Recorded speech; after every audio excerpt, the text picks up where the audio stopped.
Hello সবাইকে, কেমন আছো সবাই? আবারও চলে এসেছি আমি নতুন একটা ভিডিও নিয়ে। সেদিন ডেটটা ছিল 18th এপ্রিল। আমার বুকিং ছিল, লোকেশন ছিল জয়নগর নিমপিট। ট্রেন থেকে নেমেই জয়ী একটু লিপস্টিক পরে নিল। তারপর আমরা রওনা দিলাম নিমপিট যাওয়ার উদ্দেশ্যে। অটোতে করে প্রায় 15 থেকে 20 মিনিট সময় লাগে। তারপর 10 মিনিট হেঁটে আমাদের লোকেশন। তবে সেদিন খুব একটা গরম না থাকায় খুব একটা কষ্টও হয়নি আমাদের যাতায়াত করতে। ওখানের লোকেশান এতই সুন্দর ছিল, চারিদিকে গাছপালা, পুকুর, খুবই সুন্দর একটা জায়গা ছিল। আর খুব হাওয়াও দিচ্ছিল সেই দিন। তারপর আমরা লোকেশানে পৌঁছাই প্রায় 2:45 নাগাদ।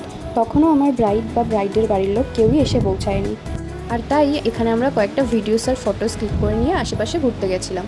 আশপাশটা ঘুরে এসে এখানে আমি বিস্কুট খাচ্ছিলাম বসে বসে। তারপর প্রায় 4টের সময় আমার ব্রাইড এলো সাজতে। তারপর ওকে সাজানো শুরু করে দিলাম। ওর সেরকম কোনো ডিমান্ড ছিল না। ও শুধু আমাকে এটুকু বলেছিল একটু সফট আর সাটল মেকআপ চায় নিউডের ওপরে। তারপর ওকে সাজিয়ে আমরা খেতে বসে গেছিলাম।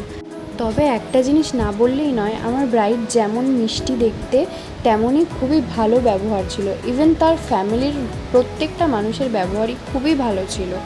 সেদিন আমাদের বেরোতে অনেকটা লেট হয়ে যাওয়ায় আমি আর জয়ীকে বাড়িতে যেতে দিইনি, তাই ওকে নিয়ে চলে আসি আমি আমার বাড়িতে। তারপর দুজনে এখানে একটু মাস্তি করছিলাম। আর ভিডিওর শেষে দিয়ে দিয়েছি আমার মিষ্টি ব্রাইডের কয়েকটা ফটো। আমার মিষ্টি ব্রাইডকে তোমাদের কেমন লাগলো কমেন্টে সবাই জানি। আবারও দেখা হবে তোমাদের সাথে নতুন কোনো ভিডিওতে। টাটা সবাইকে।